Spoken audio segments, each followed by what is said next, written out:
నమస్తే, welcome to national round up. 76వ ఎపిసోడ్తో మేము సిద్ధంగా ఉన్నాం. జాతీయ వార్తాంశాల్ని జాతీయవాద దృక్పథంతో విశ్లేషించే కార్యక్రమమే ఈ నేషనల్ రౌండప్. ఈ వారం ట్రావెలింగ్లో ఉండడం వల్ల సాయికృష్ణ గారు ఈ వారం కార్యక్రమాన్ని హోస్ట్ చేయలేకపోతున్నారు. ఇక ఆలస్యం చేయకుండా లెట్స్ బిగిన్ ద ప్రోగ్రామ్. నాతో పాటు స్టూడియోలో ఎప్పటిలాగానే సీనియర్ పాత్రికేయులు, రాజకీయ విశ్లేషకులు సురేష్ కొచ్చిటిల్ గారు అందుబాటులో ఉన్నారు. సురేష్ గారు నమస్తే. నమస్తే. ఇవాళ మనకి దాదాపుగా 6-7 అంశాలు ఉన్నాయి. ముందుగా తెలంగాణతో మొదలు పెడదాము. ఎస్, తెలంగాణ ఎప్పుడు హాట్ టాపిక్ ఉంటుంది. ప్రతిపక్షంలో ఉన్నప్పుడు ఇప్పుడు కూడా కాళేశ్వరంకి సంబంధించి మేము సిబిఐ చేత విచారణ జరిపించాలని చెప్పి పదే పదే మాట్లాడే రేవంత్ రెడ్డి గారు పవర్లోకి వచ్చేసరికేమో సిబిఐ పక్కకి వెళ్ళిపోయింది, ఇప్పుడేమో సిట్టింగ్ జడ్జి చేత విచారణ చేస్తామంటున్నారు. అసలు ఇది తేలే విషయమైనా సిట్టింగ్ జడ్జితో ఇంత పెద్ద విషయం, ఇంత పెద్ద కుంభకోణం అంటున్నారు. మరి ఒక్క కుంభకోణం కాదు రాజుగారు, చాలా కుంభకోణాలు ఉన్నాయి. అది కాళేశ్వరం ప్రాజెక్ట్ నుంచి ఔటర్ రింగ్ రోడ్ టెండర్ విషయంలో కానీ, ఎయిర్పోర్ట్ మెట్రో ఎక్స్ప్రెస్ ప్లాన్ చేసిన దాంట్లో కానీ, ఇక్కడ ఉన్న భూమిని అమ్మినారు, హైదరాబాద్ చుట్టుపక్కల ఉన్న భూమి కోకాపేట అంతా, దానికి రేట్లు రిగ్గు చేసిన దానికి చాలా ఉన్నాయి. మనం చెప్పుకోకపోతే మనం ఇప్పుడు శ్వేతపత్రంలో చూసాం, మనం చాలా మటుకు అప్పులు తీసుకున్నారు. అప్పులు తీసుకున్న దానికి ఎందుకు అప్పులు తీసుకున్నారో ఎవరికి తెలియదు. ఈ మన కార్ రేసింగ్ కోసం 55 కోట్లు అరవింద్ కుమార్ గారు అడ్వాన్స్గా ఇచ్చారు, దానికి వర్బల్ కన్ఫర్మేషన్ మీద ఇచ్చారంటున్నారు.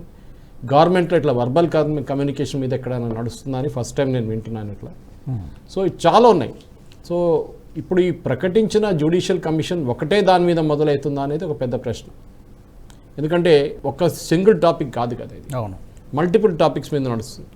సో అట్లాంటి పరిస్థితుల్లో ఈ జ్యుడిషియల్ కమిషన్ ఏం చేయబోతున్నారు, టర్మ్స్ ఆఫ్ రెఫరెన్స్ ఏంటి? First of all live debate, live దాంట్లో నడుస్తున్నప్పుడు ఒక లైవ్ ఎగ్జామినేషన్, క్రాస్ ఎగ్జామినేషన్ నడుస్తున్నప్పుడు జ్యుడిషియల్ కమిషన్ లైవ్ టెలికాస్ట్ చేయబోతున్నారా, ఆన్ కెమెరా ఉంటుందా recording? Second, first of all ఒక సిట్టింగ్ జడ్జ్ దొరకరు, మీకు ఇవ్వరు, ఏ హైకోర్టు కూడా స్పేర్ చేయరు. వాళ్ళు అంటారు మా దగ్గర అందరు బిజీగా ఉన్నారు, సిట్టింగ్ జడ్జ్ రారు, రిటైర్డ్ జడ్జిని తీసుకుంటారు.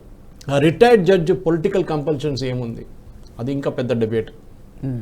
సో మనం చాలా మటుకు చూస్తాం జ్యుడిషియల్ కమిషన్స్కి ఏమవుతుందంటే వాళ్ళకి సమ్మనింగ్ పవర్స్ లేదు. అంటే వాళ్ళు ఎవరినైనా పిలిపించుకొని మీరు రండి, మీరు రావాలని చెప్పి సమ్మన్స్ పంపించలేరు.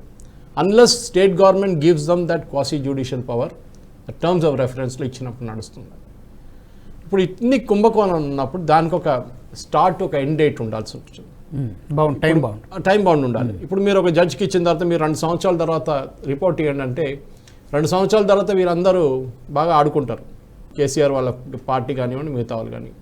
చాలా మటుకు డాక్యుమెంట్స్ డిస్ట్రాయ్ అయినాయి, మనం చూసాం. అది తాలిశెట్టి శ్రీనివాస్ యాదవ్ దాని నుంచి కొన్ని హార్డ్ డిస్క్లు తీసుకెళ్ళిపోయారు, కొన్ని మిగతా డిపార్ట్మెంట్లో చాలా మటుకు డిస్ట్రాయ్ చేసేసి ఉంటారు. విజిలెన్స్ కూడా నడుస్తుంది ఇప్పుడు, అదే అంటున్నా. సో అట్లాంటి పరిస్థితుల్లో ఈ జ్యుడిషియల్ టర్మ్స్ అనేది ఒక చాలా, అది అనుకుంటే ఒక క్రూషియల్ ఇంపార్టెన్స్. ఎందుకంటే పోస్ట్పోన్ చేయడానికి ట్రై చేస్తున్నారా రేవంత్ రెడ్డి గారు? అల్టిమేట్ డిసిషన్ని పోస్ట్పోన్ చేయడానికి ట్రై చేస్తున్నారా? ఎందుకు? If so why? వాళ్ళ కాంగ్రెస్కి బీఆర్ఎస్కి ఏదైనా టాసిట్ అగ్రిమెంట్ ఉందా? మీ మీద మట్టు చేసి పోస్తున్నాం మేము, దాని తర్వాత బురద పోస్తున్నాం, తర్వాత ఎలక్షన్ వచ్చినప్పుడు చూసుకుందాం. ఇప్పుడు ఎట్లయినా 2024 ఎలక్షన్ కాగానే మొత్తం అన్ని సలగబడిపోతుంది. చేసిన దానికి ఇంకో రీజన్ కూడా ఉంది, మన అందరూ తెలుసు. శ్వేతపత్రం రిలీజ్ చేసి మా దగ్గర డబ్బులు లేవు, మేమేం చేయలేము, వీళ్ళు అన్ని అప్పులు తీసుకున్నారు, అన్నీ చేశారని చెప్పి. అన్నిటికంటే పెద్ద కుంభకోణం మనం చూస్తే కాళేశ్వరం ప్రాణహిత అని మొదలైంది ప్రాజెక్ట్. అది KLIS, Kaleshwaram lift irrigation scheme. ఇప్పుడు ఇవాళ వచ్చిన న్యూస్ పేపర్ రిపోర్ట్స్ ప్రకారం మనం డెక్కన్ క్రానికల్లో అని చూసాం, కాగ్లో comptroller auditor general, India's ultimate auditing, అంటే ఫస్ట్ లెవెల్ ఆడిటింగ్ ఎప్పుడు స్టేట్ లెవెల్లో నడుస్తుంది. స్టేట్ ధరన అకౌంటెంట్ జనరల్ వాళ్ళు ఆడిట్ చేస్తారు, దాని తర్వాత CAG వారు రిపోర్ట్ చూస్తారు, దాని మీద వాళ్ళ కామెంట్స్ ఇస్తారు. ఈ CAG రిపోర్ట్ చాలా ఎగ్జాస్టివ్ ఉంది, మనం తీసుకోవాలంటే మొత్తం డిబేట్ కావాల్సి వస్తుంది దానికోసం. కానీ మెయిన్ పాయింట్స్ చూసుకుందాం. ఏమన్నారు? కాళేశ్వరం ఒకటే తీసుకుందాం, మిగతా ప్రాజెక్టులు పక్కన పెట్టి ఇంకో రోజు దాని మీద మనం డిబేట్ చేయవచ్చు. చంద్రశేఖరరావు గారు ఏమన్నారంటే, ఆయన అప్పుడు ప్లాన్ చేసిన దాని ప్రకారం, నేను ఆ రిపోర్ట్ నుంచి చదువుతున్నాను మీకోసం, ఈ ఆయకట్లు ఇంక్రీజ్ చేయడానికి 50% దాకా ఇంక్రీజ్ చేయబోతున్నామని ఒక ప్లాన్ పెట్టారు. ఓకే, సో అంటే 30,000 కోట్ల 38,000 కోట్ల ఉన్న ప్రాజెక్టు ఇంకా డబ్బులు పెడితే ఒక ఆల్మోస్ట్ 4 times డబ్బులు పెట్టి 1,50,000 కోట్లు తీసుకెళ్తే ఆయకట్టు ఇంకా 50% పెరుగుతుందన్నారు. నంబర్ ఆఫ్ ఇరిగేటెడ్ ల్యాండ్ జరగలేదు.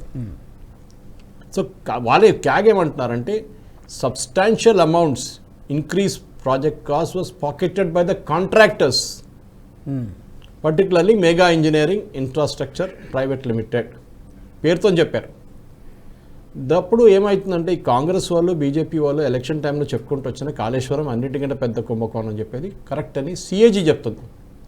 ఇది మీరు చెప్పట్లేదు, నేను చెప్పట్లేదు, కిషన్ రెడ్డి చెప్పట్లేదు, మిగతా వాళ్ళు చెప్పట్లేదు. ఇది ఈవెన్ రేవంత్ రెడ్డి గారు చెప్పింది కంట్రోలర్ అండ్ ఆడిటర్ జనరల్. ఈ రిపోర్ట్ ఎక్కడ ఉండే ఇప్పుడు దాకా? ఎందుకు బయట పెట్టలేదు? ఇది కేసీఆర్ హయాంలో వచ్చిందా, దాని తర్వాత వచ్చిందా? ఇది చాలా పెద్ద డిబేట్. సో మనం చూడాల్సింది ఏంటంటే ఇప్పుడు ఈ ఆడిట్ అనాలిసిస్ చేస్తే కూడా కాళేశ్వరంకి సిఏజీ ఏమంటున్నారంటే ఇట్స్ అన్ అన్వయబుల్ ప్రాజెక్ట్. ఆలోచించండి, ఈ ప్రాజెక్ట్ అన్వయబుల్. నడిపించాలంటే మన దాంట్లో ఇంగ్లీష్లో వైట్ ఎలిఫెంట్ అంటాం. కోట్లు పెడతాం కానీ మీకు ఒక 50 పైసలు కూడా రాదు. అట్లాంటి ప్రాజెక్ట్ ఇది. సో దీంట్లో ఈ 400% ఇంక్రీజ్, బడ్జెట్లో ఇంక్రీజ్ ఎందుకు చేశారు? ఆయకట్లో కొంచెం ఇంకా ఎక్కువ మందికి రైతులకి నీళ్లు సరఫరా చేద్దామని చేశారు. కానీ అది జరగలేదు. కాంట్రాక్టర్ ఒక్కడే పాకెట్లో డబ్బులు వేసుకుని ఉంటాడా? కాదు కదా. కాంట్రాక్టర్తో కుమ్మకాయ ఎవరో ఆడుకున్నారు. మన అందరూ అప్పుడు చేసిన అలిగేషన్ అదే. ఈ కేసీఆర్ గారు కానివ్వండి, వాళ్ళ పార్టీ, వాళ్ళ ఫ్యామిలీ అందరు కలిసి ఈ డబ్బులు కొట్టేశారు. కాంట్రాక్టర్ పాపం ఆయన కూడా తప్పుంది, కానీ ఆయనకి చెప్పుంటారు, నీకు కావాలంటే తీసుకో 1,50,000 కోట్లు, దాంట్లో మాకింత నీకింత అని పెట్టుకో అని చెప్పేస్తుంటారు. So cost to benefit ratio అంటారు. ఇప్పుడన్నా రాజుగారు, మీరు ఒక ప్రాజెక్ట్లో రూపాయి పెడితే దాంట్లో మీకు ఎంత ఆదాయం ఎంత వస్తుంది? ₹1.50 లేకుంటే ₹2, ఒకసారి రూపాయి టు రూపాయి అంటే బ్రేక్ ఈవెన్. ఈ ప్రాజెక్టులో వీళ్ళేమన్నారంటే కాస్ట్ టు బెనిఫిట్ రేషియో అంటే ఈ 38,000 కోట్లు 1,50,000 దాకా తీసుకెళ్తే cost to benefit ₹1 1.5% cost benefit ratio పెట్టారు. అంటే రూపాయి పెడితే రూపాయిన్నర వచ్చినట్టు. కానీ వచ్చింది 50 పైసలు కూడా లేదు. ఈ డ్రాఫ్ట్ పర్ఫార్మెన్స్ రిపోర్ట్ మీరు అడిగారు ఎప్పుడు వచ్చింది? ఇది 2 సంవత్సరాల ముందు వచ్చింది రాజుగారు. 2 సంవత్సరాల ముందు ఈ రిపోర్ట్, డ్రాఫ్ట్ రిపోర్ట్ వచ్చింది. దాని తర్వాత ఫైనల్ రిపోర్ట్ వస్తుంది. ఎందుకంటే ఈ draft report usually state government పంపిస్తారు వాళ్ళ కామెంట్స్ కోసం. వాళ్ళు దాని కామెంట్స్ పంపించిన తర్వాత ఫైనల్ రిపోర్ట్ పబ్లిష్ చేస్తారు. మనకి ఇంకా స్టేట్ గవర్నమెంట్ రిప్లై చేసిందో లేదో కూడా తెలియదు ఒకటి. రెండోది, ఈ రిపోర్ట్ బయటకు వచ్చిన తర్వాత వీళ్ళు దాన్ని ఎందుకు పబ్లిక్లో డిస్కషన్ జరగలేదు? డ్రాఫ్ట్ అయినా ఉండండి, ఇది పబ్లిక్ డొమైన్లో ఎందుకు తీసుకురాలేదు? అట్లీస్ట్ సెక్రటరియట్ లెవెల్లో డిస్కషన్ జరిగిందా? మినిస్టీరియల్ లెవెల్లో డిస్కషన్ జరిగిందా? ఇది మళ్ళీ మనం ఇన్ని కుంభకోణాల గురించి మాట్లాడుతున్నాం, ఇది ఒక్క కుంభకోణం గురించే అసలు. ఎందుకంటే ఈ ప్రాజెక్టు తెలంగాణ బడ్జెట్ని మొత్తం తినేస్తుంది కంప్లీట్గా. సో క్లీన్గా ఏం చెప్తున్నారంటే, క్యాగే చెప్తున్నారు, కంట్రోలర్ ఆడిటర్ జనరల్ చెప్తున్నారు, the BRS government cooked up the figures అంటున్నారు. స్టాట్యుటరీ క్లియరెన్స్ దొరకడానికి వాళ్ళు ఇట్లాంటిది అంటే బెనిఫిట్, కాస్ట్ బెనిఫిట్ రేషియో కూడా వాళ్ళు కుక్అప్ చేశారు. అంటే లేనిపోయిన ఫిగర్ చూపించేసి లోన్లు తీసుకోవడానికి తయారు చేశారు ఇట్లా డాక్యుమెంట్స్ అని. ఓకే, ఇది చాలా సీరియస్ అలిగేషన్స్. ఎందుకంటే మళ్ళీ అదే రిపీట్ చేయాల్సి వస్తుంది. మీరు రాజుగారు చెప్తున్నారో, సురేష్ చెప్తున్నారో, బీజేపీ వాళ్ళు చెప్తున్నారో, కాంగ్రెస్ వాళ్ళు చెప్తున్నారో, లేకపోతే మిగతా వాళ్ళు చెప్తున్నారు కాదు. ఇది కంట్రోలర్ అండ్ ఆడిటర్ జనరల్ ఇచ్చిన రిపోర్ట్ ఇది. సో దీని ప్రకారం చూస్తే మనం ఇప్పుడు గవర్నమెంట్ ఏం చేస్తుంది, మీరు ఒక లోన్కి వెళ్తారు, మీరు ఈవెన్ హౌసింగ్ లోన్ తీసుకోండి, లేకుంటే ఒక కంపెనీ పెట్టుకుంటున్నారు, ఒక 20 లక్షల లోన్కి వెళ్ళారు మీరు. వాళ్ళు బ్యాంక్ వాళ్ళు ఏం అడుగుతారో ప్రాజెక్ట్ రిపోర్ట్ అడుగుతారు. సరే మీరు 20 లక్షలు తీసుకుంటారు, ఏం చేయబోతున్నారు? నేను కంపెనీ పెడతాను, ఇన్ని మిషనరీ కొంటాను, ఈ మిషనరీ కొటేషన్ ఇది, ఈ మిషనరీతో ప్రొడ్యూస్ చేస్తే నాకు ఇంత డబ్బులు వస్తుంది, ఒక సంవత్సరానికి ఎంత వస్తుంది, 2 సంవత్సరాలకి ఎంత వస్తుంది, ఒక ప్రొజెక్షన్ ఇస్తారు మీరు. వీరు కూడా ప్రొజెక్ట్ చేశారు. ఏది బీఆర్ఎస్ గవర్నమెంట్ కూడా కాళేశ్వరం ప్రాజెక్ట్ని ఏం ప్రొజెక్ట్ చేశారు? 308,005 అంటే 3,805 crores ఒక సంవత్సరానికి ఈ నీళ్లు అమ్మేసి, అంటే కాళేశ్వరం నుంచి రైతులకి ఇచ్చే నీళ్లు ఫ్రీ, కానీ మిగతా ఇన్స్టిట్యూషన్స్కి అంటే ఇండస్ట్రీస్కి, పెద్ద పెద్ద కంపెనీలకి, Hyderabad metro water and sewerage board HWSSB అని మన హైదరాబాద్లో నీళ్లు చుట్టుపక్కల GHMC మొత్తం సప్లై చేస్తున్న వాళ్ళే కదా చేయాలని. ఇట్లా చేయడానికి హైదరాబాద్ మెట్రో వాళ్ళు ఇప్పుడున్న టారిఫ్ మనం ఒక లీటర్కి ఒక ₹5 పెట్టుకుందాం, ₹1 పెట్టుకుందాం. ఒక ఇంటికి 200 లీటర్లు ఒక రోజుకి వచ్చిందా, 400 లీటర్లు మీకు ట్యాప్ వాటర్ వచ్చిందంటే మీకు 200 రూపాయలు మీరు కట్టాల్సింది అని ఒక అంచనా పెట్టుకుందాం, ఒక ఫిగర్, అట్లా ఫిగర్ తక్కువనే ఉంటుంది దానికన్నా. దాన్ని 20% పెంచాల్సి వస్తుంది. అంటే మీకు రూపాయికి సప్లై చేసిన నీళ్లు హైదరాబాద్ మెట్రో వాళ్ళు ఈ అమౌంట్ కాళేశ్వరం వాళ్ళకి కట్టాలంటే 20% పెంచాలంటే మీకు ఇప్పుడు నెలకు 900 ఒక ఇంటికి బిల్లు వస్తుంది అనుకోండి, లేకుంటే 500 ఒక బిల్లు వస్తుంది అనుకోండి, నీళ్ళ బిల్లు. 520 అంటే you are going to pay about 10,000 rupees. 10,000 రూపాయలు మీరు నెలకు నీళ్ళు కట్టాలి. ఎవరు పే చేస్తారు అంత ఎక్కువ? ఏ కంపెనీ పే చేస్తుంది? కంపెనీ కాదు, ఇది డొమెస్టిక్. ఇండస్ట్రీస్ పక్కన పెట్టండి, డొమెస్టిక్. ఈవెన్ హైదరాబాద్ మెట్రో వాడు సప్లై చేస్తా కానీ ఎవడు కడతాడు ఇంత? ఎవడు కట్టాడు? సో ఇది బ్యాంక్ లోన్ తీసుకోవడానికి చేసిన గేమ్ ఇది. ఓకే, ఇది ఐ మీన్ ఎంత డ్యామేజింగ్ అంటే దీని తర్వాత వీళ్ళేమన్నారు, ఫిష్ కల్చర్, పిసికల్చర్ అంటారు దాన్ని. వాళ్ళ కోసం ఫిష్కి 3,50,000 హెక్టర్స్ని మనం 20 రిజర్వాయర్లు అంటే కాళేశ్వరం చుట్టుపక్కల రిజర్వాయర్ నుంచి నీళ్ళు ఇచ్చి వాళ్ళ దగ్గర డబ్బులు సంపాదించుకుంటాం, వాళ్ళ దగ్గర ఉన్న రెవెన్యూ ఇంక్రీజ్ చేస్తాం. అంటే వాళ్ళకు వచ్చే ఆదాయం, వాళ్ళు ఫిషింగ్ చేసుకుంటే రైతులు ఒక్కటే కాదు కదా. అంటే మన రైతులు అంటే ఇప్పుడు మోదీ గారు కూడా చాలా క్లియర్గా డిఫైన్ చేశారు, మీరు ఫిషింగ్ చేసుకోండి, మీరు ఆవులు పెట్టుకోండి, మీరు పంట పండుకోండి, ఏదైనా చేస్తే కానీ అన్నీ ఒక అగ్రికల్చర్ కింద వస్తుంది. దాంట్లో పిసికల్చర్ అలాగే మిగతా హార్టికల్చర్ సపరేట్గా ఉంటుంది అన్ని, కానీ ఒకటే హెడ్ ఆఫ్ అకౌంట్ కింద వస్తుంది. ఈ హెడ్ ఆఫ్ అకౌంట్ కింద అంటే పిసికల్చర్ నుంచి వచ్చే డబ్బులు ఎంత అని ఎస్టిమేట్ చేసింది. రెవెన్యూ అది 1,750 కోట్లు పిసికల్చర్ నుంచి ఎవ్రీ ఇయర్ రెవెన్యూ రావాలి. మనం 3,800 ముందు మాట్లాడాం, దాని తర్వాత 1,700 మాట్లాడుతున్నారు. అంటే బ్యాంక్కి మీరు లోన్ తీసుకున్నప్పుడు దాన్ని ఇచ్చారు, మాకు ఇది వచ్చే ఆదాయం, దాన్ని బట్టి వాళ్ళు లోన్ ఇచ్చారు మీకు.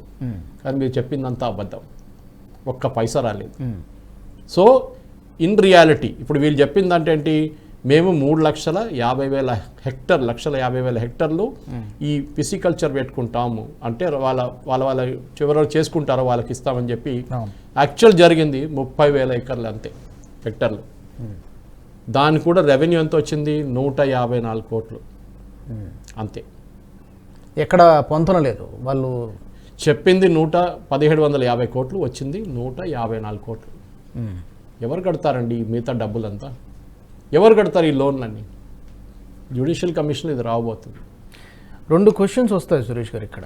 ఒకటి, బీజేపీ వాళ్ళు ఆరోపిస్తున్నది, అనుమానం వస్తుంది, ఈ ఇద్దరు ఏమైనా కుమ్మక్కయ్యారా, మ్యాచ్ ఫిక్సింగ్ చేసుకున్నారా, ఎందుకు రేవంత్ రెడ్డి గారు మాట ఎందుకు మారుస్తున్నారు, సిబిఐ అని మాట్లాడిన వ్యక్తి ఇప్పుడు ఎందుకు సిట్టింగ్ జడ్జికే పరిమితం అవుతున్నారు? నెంబర్ 1. ఇందులో శిక్షించాల్సి వస్తే ఎవరిని శిక్షించాలి? అప్పుడు అధికారంలో ఉన్నటువంటి ముఖ్యమంత్రిని శిక్షించాలా, లేకపోతే సంబంధిత శాఖ మంత్రిని శిక్షించాలా, లేకపోతే ఆ ఇంజనీర్లు ఎవరైతే ఉంటారో వాళ్ళని శిక్షించాలి? ఎవరు అంటే ఇప్పుడు ఎప్పుడైనా బాస్కి రెస్పాన్సిబిలిటీ ఉంటుంది పైన. ఒక కంపెనీలో ఏదైనా అవకతవకలు జరిగితే company head is actually responsible. ఏదో నా క్లర్కు 50 లక్షలు కొట్టేశాడు, మా ఫైనాన్స్ వాడు 30 లక్షలు తీసుకెళ్ళిపోతారంటే అది ఎవరు పట్టించుకోడు. మీరేం చేశారు? ఇప్పుడు మీ ఆడిట్ ప్రొసీజర్స్ కరెక్ట్ ఉన్నాయా? మీరు టైంకి ఎందుకు పట్టుకోలేదు వాళ్ళు? So government is responsible, head of the government is responsible. Harry Truman అని ముందు US ప్రెసిడెంట్ ఉండే ఆయన. ఓకే, ఆయన టేబుల్ మీద ఒక బోర్డు ఉండే, the buck stops with me అని. అంటే నేను ఎవ్రీథింగ్ ఐఎమ్ రెస్పాన్సిబుల్. ఓకే, మా వాళ్ళు చేశారు, వాళ్ళ తల మీద వేయడం కాదు, చేస్తారు. ఇప్పుడు చూడండి, అది ఆ గేమ్ రాబోతుంది. నేను చేయలేదు, ఆ ఇంజనీర్కి చెప్పాను, వాడు చేశాడు, నేనేం చేయాలని చెప్తాడు. అదే ఇప్పుడు అంటే 38,000 కోట్ల నుంచి 1,50,000 ఒక ఇంజనీర్ డిసైడ్ చేయలేరు, చీఫ్ ఇంజనీర్ కూడా డిసైడ్ చేయలేరు. ఇది highest level of political clearance నుంచి వచ్చింది. అసలు డిజైనే రాంగ్ అంటున్నారు ఫస్ట్ ఆఫ్ ఆల్. అది ఇంకా అదే ఇప్పుడు దానికన్నా నేను డిబేట్ గురించి, ఈ సబ్జెక్ట్ గురించి జగదీష్ రెడ్డి గారికి అడిగాను నేను ఒకసారి, మనం ఇంకో ఛానల్ డిబేట్ క్లియర్గా అడిగాను. మీరు ఇది లిఫ్ట్ ఇరిగేషన్ ప్రాజెక్ట్ అంటే నీళ్లు ఒక లోవర్ లెవెల్ నుంచి హయ్యర్ లెవెల్కి తీసుకెళ్ళాలి. మనం శ్రీశైలం, నాగార్జున సాగర్ అంతా గ్రావిటీ ఫ్లో, అంటే అక్కడి నుంచి వచ్చే నీళ్ళు కిందకి వెళ్ళిపోతుంది, అంటే మళ్ళీ శ్రీశైలంకి వెళ్తుంది, శ్రీశైలం నుంచి నాగార్జున సాగర్ వెళ్తుంది, అక్కడ నిండినాక అక్కడి నుంచి ముందుకు వెళ్తుంది. దాని ముందు మిగతా రిజర్వాయర్, కర్ణాటకలో ఉన్న రిజర్వాయర్లన్నీ అక్కడి నుంచి నీళ్ళు వస్తుంటాయి మనకి, అల్మాటీనా మిగతా ఏదైనా కానివ్వండి. అది కాదు జరిగింది, ఇది లిఫ్ట్ ఇరిగేషన్. సో మీరేం చేయాలి, పెద్ద పెద్ద పంపులు పెట్టుకొని నీళ్లు పంప్ చేయాల్సి వస్తుంది. మనకు చూపించారు ఇనాగ్రేషన్ టైంలో అన్ని పూజలు చేసి నీళ్లు బయటకు వచ్చిన అందరు టీవీ వాళ్ళు ఒక్కడు కూడా ఈ ప్రశ్న అడగలేదు. బస్సులు పెట్టుకొని మనం అడిగాం దీనికి ఎవడు కడతాడు బిల్లు అని. అప్పుడేం చెప్పారు, యాన్యువల్ ఎనర్జీ రిక్వైర్మెంట్స్ అంటే ఒక సంవత్సరానికి యాన్యువల్ ఎంత ఉంటుందంటే 13,508 మిలియన్ యూనిట్స్. అంటే ఒక నెలకి ఒక 1300 మిలియన్ యూనిట్స్ అని పెట్టుకోవచ్చు మనం. 1000 పెట్టుకుందాం, 1000 మిలియన్ యూనిట్లు లిఫ్టింగ్. దీనికి 100 TMC నీళ్లు లిఫ్ట్ చేయడానికి అండ్ తీసుకురావడానికి. కానీ కాస్ట్ ఆఫ్ పవర్ ఎంత చెప్పారు? ఒక యూనిట్ ఎలక్ట్రిసిటీ దానికి బట్టి ఎస్టిమేట్ ఎంత పెట్టారు మీరు? 3 రూపాయలు. కానీ యాక్చువల్ కడుతున్న అమౌంట్ 6 రూపీస్ 40 పైసలు, అంటే 6 రూపాయలు 45 పైసలు కడుతున్నాం. డబుల్. అంటే ఏమైంది? ఈ లిఫ్ట్ ఇరిగేషన్ ప్రాజెక్ట్కి ఈ 13,500 అది ఎవ్రీ ఇయర్ స్పెండ్ అవుతుంది. ఇది ఏదో క్యాపెక్స్ కాదు, ఇది ఆపెక్స్, ఆపరేషనల్ ఎక్స్పెన్స్. క్యాపెక్స్ అంటే మీరు డ్యామ్ కట్టేసారు, అయిపోయింది, మెయింటైన్ చేసుకోవాలంతే. కానీ ఇది రెగ్యులర్గా ఖర్చు పెడుతుంటాం సంవత్సరానికి. ఎవడు కడతాడు ఈ డబ్బులు? ఇప్పుడు మీరు 3 రూపాయలని మీరు ఎట్లా అంచనా వేశారు? మీరు ఎక్కడి నుంచి మీరు 3 రూపీస్ అంటే మ్యాక్సిమం మీకు హైడల్ ప్రాజెక్ట్ నుంచి వచ్చే నీళ్ళలో 3 రూపీస్ మీకు యూనిట్ వస్తుంది. కానీ హైడల్ ప్రాజెక్ట్ సంవత్సరం మొత్తం నడవదు కదా, నీళ్ళు ఉన్నప్పుడే డ్యామ్లు నడుస్తుంది. సోలార్ కూడా ఇప్పుడు అంత చీప్ కాదు ముందట్లాగా. సో మీరు ఎట్లా ఎస్టిమేట్ చేశారు దీన్ని? ఎవరు? I mean this is a brazen attempt. అదే సిఐజీ కూడా చెప్తున్నారు, బ్రేజన్ అటెంప్టెడ్ కరప్షన్. ఇది ఎందుకంటే ఈ ప్రాణహిత ప్రాజెక్ట్ అని మన అందరికీ తెలుసు. ప్రాణహిత చెవెల్లా ప్రాజెక్ట్ అనేది రాజశేఖర రెడ్డి గారి టైం నుంచి వచ్చిన ప్రాజెక్ట్ అది. కానీ ఇది అప్పుడు లాంచ్ చేశారు అంతే, కానీ అప్పుడు అన్డివైడెడ్ స్టేట్ అంటే ఉమ్మడి ఆంధ్రప్రదేశ్లో చేసిన స్టేట్ ఇది. కానీ బీఆర్ఎస్ వచ్చిన తర్వాత దీనికి సడన్గా స్పీడ్గా ఏదో ఫుల్ స్పీడ్లో పోతున్నట్లు, అంటే 50 కిలోమీటర్ స్పీడ్లో పోతున్న బస్సును తీసుకెళ్ళి 250 కిలోమీటర్ స్పీడ్లో నడిపిస్తున్నారు వీళ్ళు. మేము చేద్దాం, ఫటాఫట్ ఖతం చేద్దామని చెప్పేసి. దాని వెనక పాలిటిక్స్ ఏముంది? సంపాదించిన డబ్బులు ఎక్కడ పోయింది? అన్నిటికంటే డేంజరస్, ఎన్వైరన్మెంట్ క్లియరెన్స్ తీసుకోలేదు. NGRI వాళ్ళు స్టడీ చేయించారు. మేడిగడ చూసాం మనం, ఒక 2-3 పిల్లర్లు పోయినాయి. NGRI వాళ్ళ స్టడీ రాకముందు, అంటే నేషనల్ జియోఫిజికల్ రీసెర్చ్ ఇన్స్టిట్యూట్ అంటే వాళ్ళు ఎర్త్క్వేక్ స్టడీ చేస్తారు. అందరు భూకంపాలు వస్తాయి, ఆ రీజన్లో భూకంపం వస్తుంది. ఎప్పుడు మీరు చూసుంటారు పెద్ద పెద్ద డ్యామ్ ఏరియాలో చుట్టుపక్కల భూకంపం వస్తుంటుంది. ఎందుకంటే మనం నీళ్లు స్టోర్ చేసినప్పుడు గ్రౌండ్ ప్రెషర్ ఉంటుంది దాని మీద. సో అక్కడెక్కడైనా మీకు క్రాక్స్ ఉందనుకోండి, కింద పెద్ద పెద్ద క్రాక్స్ ఉంటుంది, గ్రానైట్ క్రాక్స్ కానివ్వండి, అది ఎర్త్ లోపల మన భూమి లోపలికి వెళ్తుంది. అది కిలోమీటర్ లోపలికి వెళ్తుంది. ఈ నీళ్లు దాని లోపలికి వెళ్ళింది అనుకోండి, అక్కడ డిస్టర్బ్ అవుతుంది. అది దాంతో భూకంపం వస్తుంది మనకి. సో మీరు చూస్తుంటే చాలా మటుకు మన సముద్రాల భూకంపాలు వస్తాయి. మనం అడగొచ్చు, సముద్రాలు ఏముంది, భూమి లేదు కదా, భూకంపం ఎట్లా వస్తుంది అక్కడ అని. కానీ ఉంది, ఎందుకంటే డెప్త్లో ఉంది. అది 3 కిలోమీటర్ 4 కిలోమీటర్ లోపల, తర్వాత సునామీ వస్తుంది దాని తర్వాత. సో భూకంపం అనేది మీరు క్లియరెన్స్ తీసుకోలేదు. అది కాకుండా ఇప్పుడు మనం చూస్తే సాయిల్ టెస్టింగ్ చేయలేదు, మ్యాండేటరీ అది చేయలేదు. ఆలోచించి ఒక డ్యామ్ కడుతున్నారు మీరు, మేడిగడ్డ లాంటి రిజర్వాయర్ కట్టినప్పుడు సాయిల్ టెస్టింగ్ చేయలేదు మీరు. అంటే దాంట్లో ఎంత లోడ్ పెట్టచ్చు, అది పైల్ ఫౌండేషన్ పెట్టాలన్నా, రెగ్యులర్ ఫౌండేషన్ పెట్టాలన్నా, ఏ ఫౌండేషన్ పెట్టాలి ఏం తీయకుండా ఎవరో దీని వెనక, అది మనం ఎవరని మనం ఈజీగా గెస్ చేసుకోవచ్చు. అండ్ కన్సల్టెంట్ కూడా మీరు ఆలోచించండి. ఒక ఇప్పుడు మేడిగడ్డ రిజర్వాయర్ మన సింక్ అయినప్పుడు తర్వాత కూడా ఒక కన్సల్టెంట్కి 4 నెలలు ఇచ్చారండి. అండ్ అదే అంటున్నా, మేడిగడ్డ రిజర్వాయర్ కట్టడానికి కన్సల్టెంట్కి ఇచ్చింది 4 నెలలు. యాక్చువల్లీ సంవత్సరం కన్నా ఎక్కువ తీసుకుంటుంది. అంటే ఎవరికో అది జల్దీ ఫినిష్ చేయాలి మాకు. అంటే ఏదైనా 2 సంవత్సరాలు పెట్టి 2 నెలలు చేయవచ్చా మనం ఆ స్పీడ్లో పనిచేయడానికి? అంటే ఏదో డబ్బులు ఎంత జల్దీ అంత జల్దీ సంపాదించుకుంటే మళ్ళీ మా గవర్నమెంట్ ఉంటుందో లేదో అని చెప్పడానికి చేసిన పని ఇది. ఇది పెద్ద అన్నిటికంటే, అది మళ్ళీ మన ఈ రిపోర్ట్ గురించి మాట్లాడాలంటే సెపరేట్ అయితే I would advise separate show దీనికి. ఎందుకంటే మేడిగడ్డ మళ్ళీ ఇంకో స్టోరీ. వీళ్ళేమో ఇనిషియల్ ఏమన్నారు, ఆ కాంట్రాక్టర్ కడతా అన్నాడంట. కాంట్రాక్టర్ చెప్పాను, నేను ఎక్కడ చెప్పలేదు, నాకు ఇచ్చిన డిజైన్ ప్రకారం నేను కట్టాను. యూజువల్లీ మీరు ఒక బిల్డింగ్ కట్టబోతున్నారు, మీ ఇల్లు కట్టబోతున్నారు, మీరేం చేస్తారు, ఆర్కిటెక్ట్ పిలుస్తారు, వాడు డిజైన్ చేస్తాడు. దాని తర్వాత ఒక స్ట్రక్చరల్ ఇంజనీర్ పిలుస్తారు, వాడేం చెప్తాడు, ఇది ఇక్కడ పిల్లర్, ఈ వెయిట్ ఎంత, ఈ రూఫ్ వెయిట్ ఎంత, మొత్తం డీటెయిల్ చేస్తాడు. కాంట్రాక్టర్ ఏం చేస్తాడు, ఆ ఇచ్చిన డిజైన్ ప్రకారం కడతాడు. వాడేమంటా, నాకు ఇచ్చిన డిజైన్ ఇది, ఈ డిజైన్ చేసినారు ఎవరు నాకు అర్థం కావట్లేదు. చాలామంది అంటారు అది పొలిటికల్ డిజైన్ ఉందా అని అడుగుతున్నారు. ఎందుకంటే ఎక్స్పర్ట్స్ ఎక్కడ కనిపించట్లేదు దీంట్లో. పాంబన్ బ్రిడ్జ్ కట్టాం మనం, ధనుష్కోడి నుంచి సముద్రం లోపల నుంచి తీసుకెళ్తున్నాం. శ్రీధరన్ గారు ఉన్నప్పుడు అది ఒకసారి కొట్టుకుపోయిన తర్వాత 1960s దాన్ని మళ్ళీ కట్టారు, శ్రీధరన్ గారు కట్టారు, మెట్రో మ్యాన్. అట్లాంటి మన దగ్గర ఉన్న బ్రిడ్జులు, గోదావరి చూస్తున్నాం మనం, రాజమండ్రి కాడ 3 బ్రిడ్జెస్ ఉన్నాయి. ఏమైనా జరిగిందండి అక్కడ? ఇక్కడ వరదలు అక్కడ కూడా వస్తుంది కదా, చాలా మటు వరదలు వచ్చింది, దానికోసం మేడిగడ్డ పోయింది అంటున్నారు. అంటే మీరు అన్నిటికీ షార్ట్ కట్ చేసుకున్నారు ప్రొసీజర్స్కి. ఈ సిఏజీ రిపోర్ట్ మీద ఎంక్వైరీ నడిస్తే నేను చెప్పినట్ల జ్యుడిషియల్ కమిషన్ నడవనియండి, బట్ జ్యుడిషియల్ కమిషన్కి ప్రాసిక్యూటింగ్ అథారిటీ లేదు. వాళ్ళు ఈవెన్ ఒకరిని అరెస్ట్ చేయమని కూడా ఆర్డర్ చేయలేరు.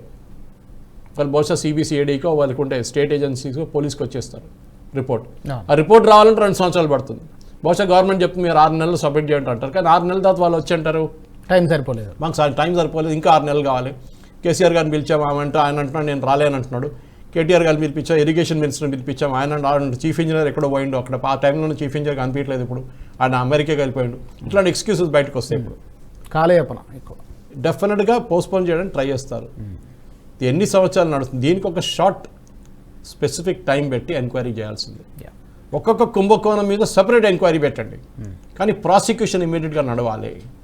ఇప్పుడు మీరు ఇక్కడ ఈ డబ్బులు ఈ కోట్లు సంపాదించి భారతదేశంలో అయితే లేదండి, ఎక్కడో బయటికి తీసుకెళ్ళి ఉంటారు ఈ డబ్బులు. అది బుర్జ్ ఖలీఫాలో పెట్టారా, సింగపూర్లో తీసుకెళ్ళి పెట్టారా మనకు తెలియదు. అంటే అక్కడ ఎన్ఫోర్స్మెంట్ డైరెక్టరేట్ రావాలి, అక్కడ సిబిఐ కూడా ఏం చేయలేరు. సిబిఐ ఓన్లీ డొమెస్టిక్ క్రైమ్స్కి. రేవంత్ రెడ్డిగా సిబిఐకి ఎందుకు పర్మిషన్ ఇవ్వట్లేదు మీరు అడిగారు, అది మంచి ప్రశ్న. ఎందుకంటే వీళ్ళు కాంగ్రెస్ వాళ్ళు ఎప్పుడు అంటున్నారు సిబిఐ మా మీద ఎప్పుడు దాడి చేస్తుంటారు, మా మీద చేస్తుంటారు, మా మీద ఎంక్వైరీ బికాజ్ పర్మిషన్ కూడా విత్డ్రా చేసుకున్నారు. ఢిల్లీ పోలీస్ యాక్ట్ ప్రకారం special police act CBI setup చేశారు. దాన్ని కూడా ఇప్పుడు గవర్నమెంట్ మాడిఫై చేయబోతున్నారు, యూనియన్ గవర్నమెంట్. అన్ని స్టేట్లో వాళ్ళకి బ్లాంకెట్ పర్మిషన్ ఉంటుంది. So this should be a CBI enquiry, judicial enquiry ప్యారలల్గా నడివినండి, కానీ జ్యుడిషియల్ ఎంక్వైరీ నుంచి వచ్చే ఫైండింగ్స్ని ఇమ్మీడియట్గా యాక్ట్ చేయడానికి చేయాల్సింది. ఇది చాలా ఇంపార్టెంట్. అది చూడాలి ఏం జరుగుతుంది అనేది.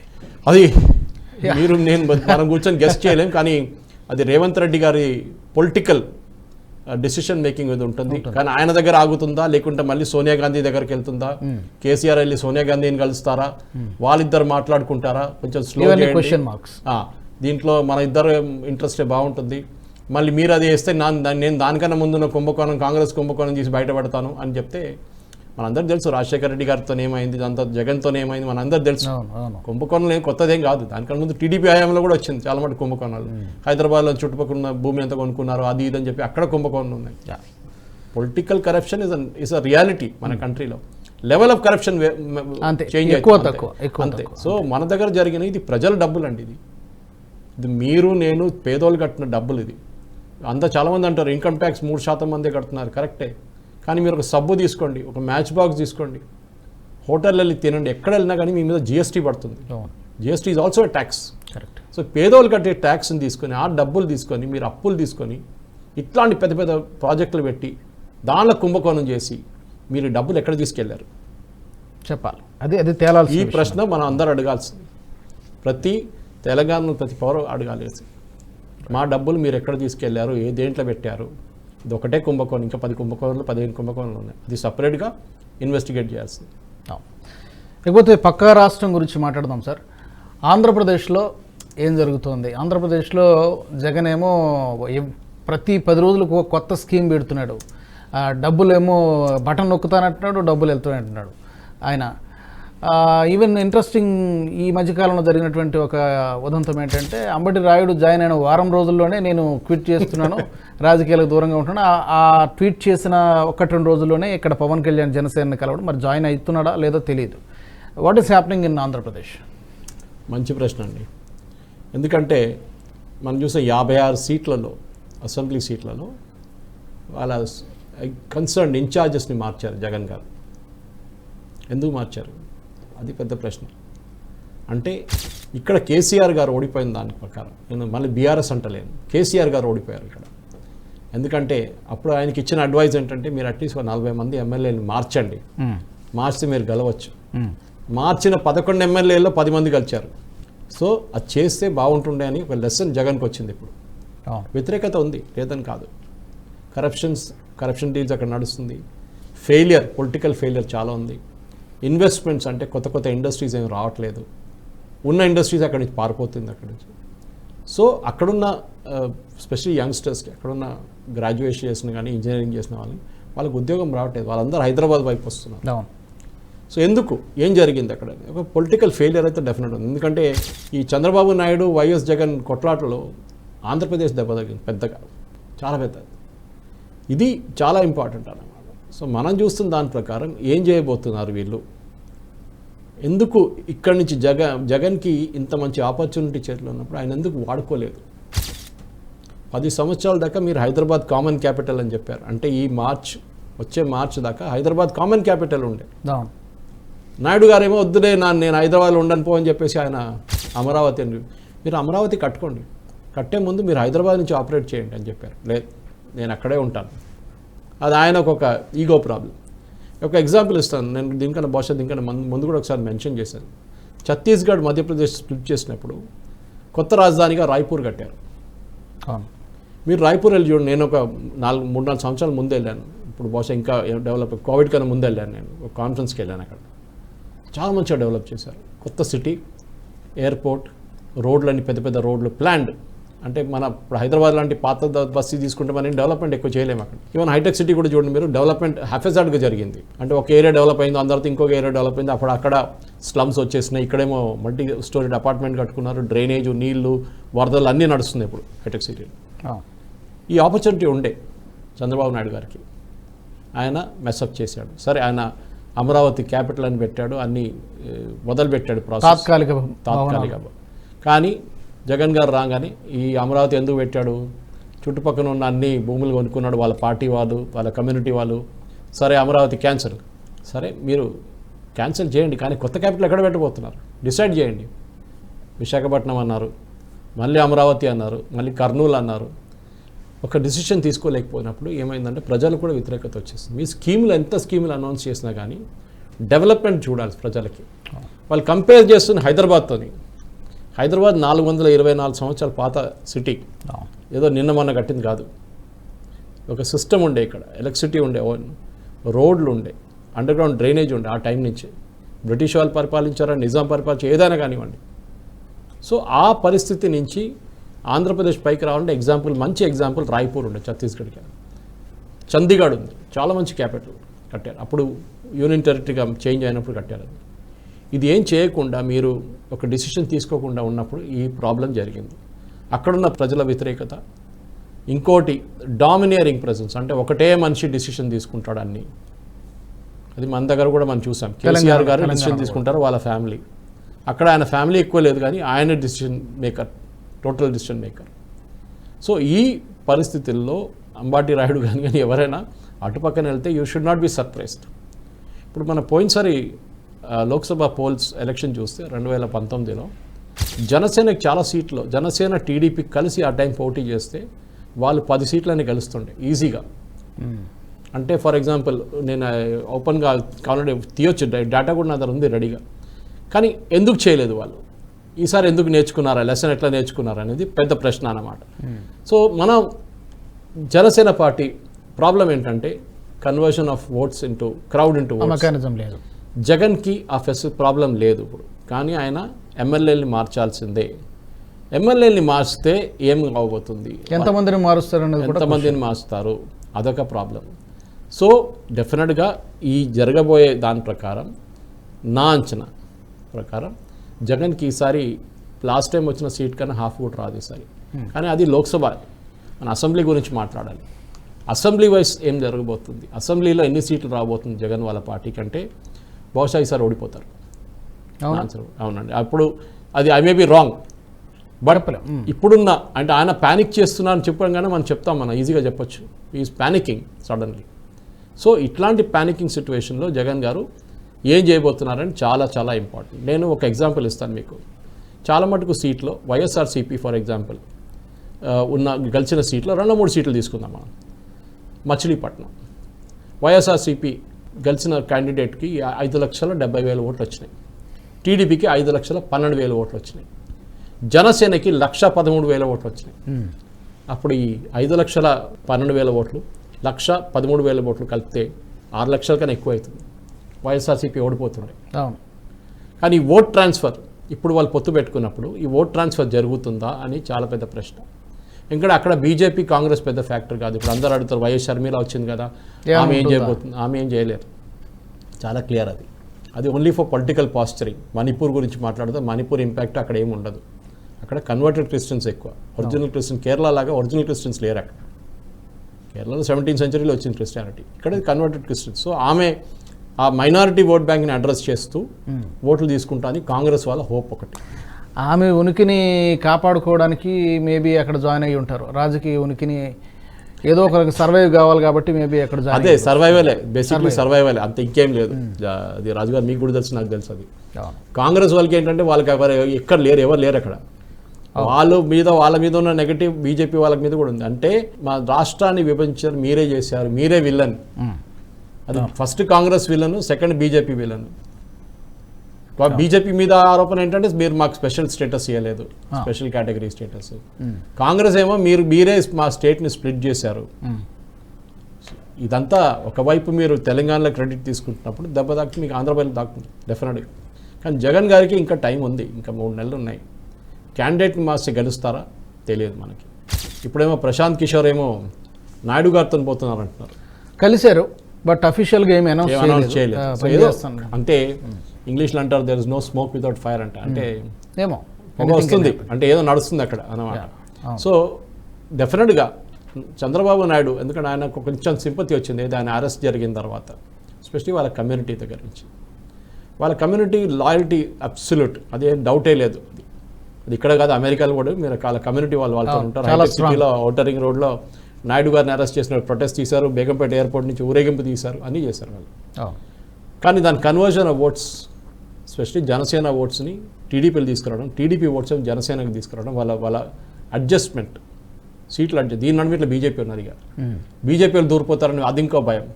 బీజేపీని కూడా ఇప్పుడు కలుపుకోవాలని ట్రై చేస్తున్నారు. కలిస్తే ఎవరికి లాభం, ఎవరికి నష్టం? బీజేపీకే లాభం. బీజేపీకి అసలు ఏ ఓటు రాలేదు లాస్ట్ టైం, చాలా తక్కువ. ఫర్ ఎగ్జాంపుల్ అనకాపల్లి తీసుకోండి, లాస్ట్ టైం వచ్చింది 13,000 ఓట్లే. గెలిచిన క్యాండిడేట్కి ఏమో వైఎస్ఆర్సీపీ క్యాండిడేట్ 5,80,000 ఓట్లు వచ్చాయి, 80 లక్షల ఓట్లు వచ్చాయి. అంటే నథింగ్, అబ్సల్యూట్ డిపాజిట్ పోయింది. సో బీజేపీకి ఒక 50,000 ఓట్లు వచ్చినా కానీ అది అడిషనల్. అది కానీ చంద్రబాబు నాయుడుని ఎప్పుడు ట్రస్ట్ చేయలేమని చెప్పిన బీజేపీ, మాకు ఎప్పుడు ఆయనతో పొత్తు పెట్టుకోమేమని చెప్పిన పొత్తు డైరెక్ట్ పెట్టుకోరు. పొత్తు వైఎస్ఆర్సీపీ కాకుండా మన జనసేన పార్టీతో పెట్టుకుంటారు, కానీ నాయుడుతో మాకు సంబంధం లేదంటారు. కానీ మీరు ఎలక్షన్ క్యాంపెయిన్ నడిపించుకో ఎవరు జెండా పట్టుకొని తిరుగుతారు? 3 జెండాలు ఉంటాయా, 2 జెండాలు ఉంటాయా? జనసేనది బీజేపీది ఉంటుందా, లేకుంటే జనసేన టీడీపీ బీజేపీ జెండాలు పట్టుకొని తిరుగుతారా?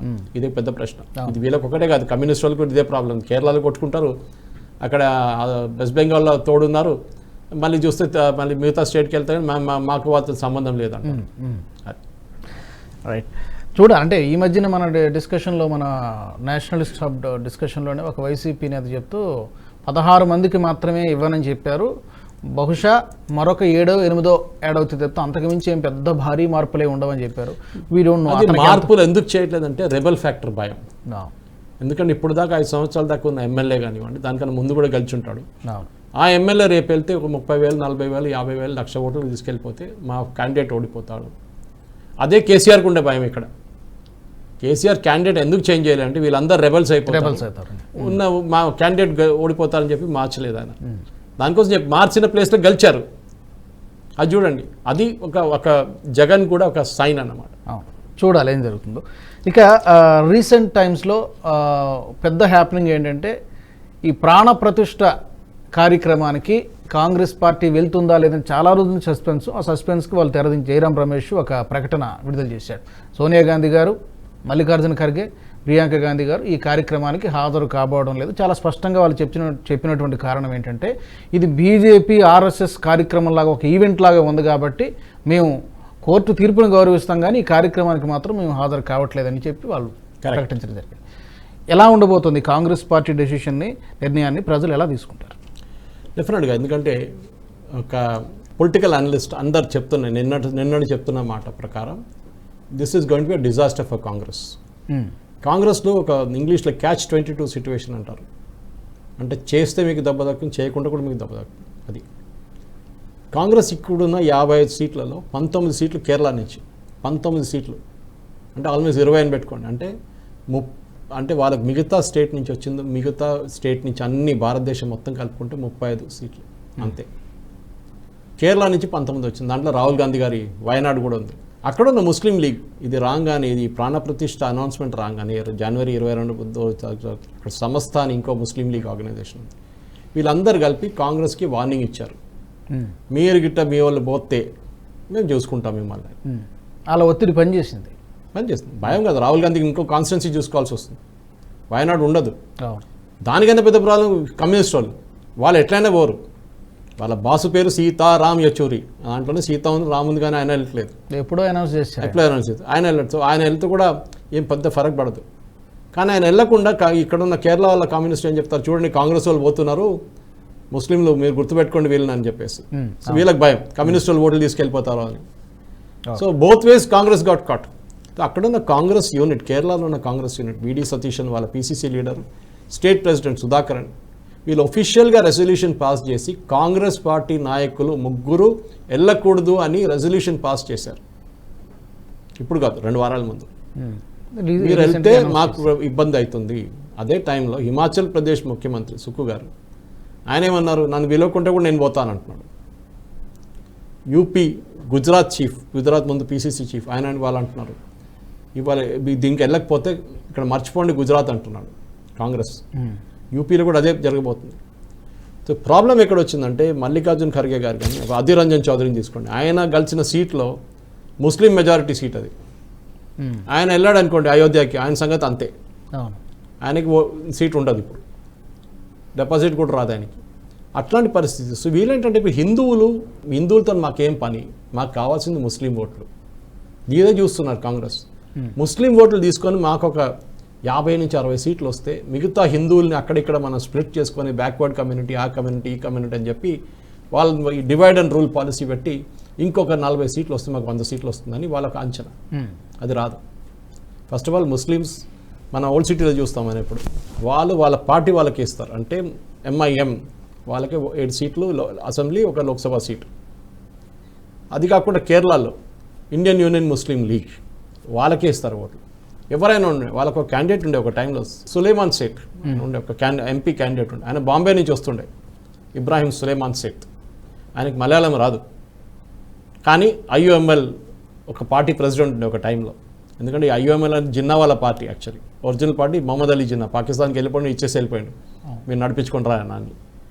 ఆయన కేరళకు వచ్చి నామినేషన్ వేసి వెళ్ళిపోతుండే, క్యాంపెయినింగ్ చేయడం ఏం చేయడం, ఎందుకంటే ఆయన మలయాళం రాదు ఆయనకి. కానీ ఎలక్షన్ వచ్చినప్పుడు ఆయనకు 2 లక్షల మెజారిటీ వస్తుంది. ఆయన ఎవరో అని తెలియదు, కాన్స్టిట్యున్సీలో ఫోటోలు చూస్తుంటారు పోస్టర్ల మీద, ఫ్లెక్స్ల మీద, అంతే. అట్లాంటి పరిస్థితుల్లో మీరు ఎవరిని పెట్టినా కానీ వాళ్ళు గెలుస్తారు. అది కాంగ్రెస్కి ఒక కాన్ఫిడెన్స్ ఉంది, మాకు ముస్లిం ఓట్స్ వస్తుంది, అది రావాలి, అది ఎవరు తీసుకెళ్ళకపోవడం. ఇది ప్రాబ్లం ఎక్కడ వస్తుందంటే యూపీ లాంటి స్టేట్లో. అక్కడ అఖిలేష్ యాదవ్ కూడా అదే ఓట్లు కావాలి, కాంగ్రెస్ కూడా అదే ఓట్లు కావాలి. అఖిలేష్ యాదవ్ వారు సతీమణి ఏమంటున్నారు, నేను వెళ్తాను ప్రాణ ప్రతిష్టకి అంటుంది. ఈయన మాట్లాడలేదు, ఆయన సైలెంట్. అక్కడ బీహార్లో ప్రాబ్లం లేదు, ఎందుకంటే ముస్లిం మెజారిటీ చాలా తక్కువ, మోస్ట్లీ వెస్ట్ బెంగాల్ వైపున కొన్ని సీట్లు, అంటే ఈస్టర్న్ బీహార్లో ముస్లిం మెజారిటీ ఉందన్నమాట. మళ్ళీ మీరు రాజస్థాన్కి రండి, అక్కడ కాంగ్రెస్కి ఎక్కువ ముస్లిం ఓట్స్ లేవు.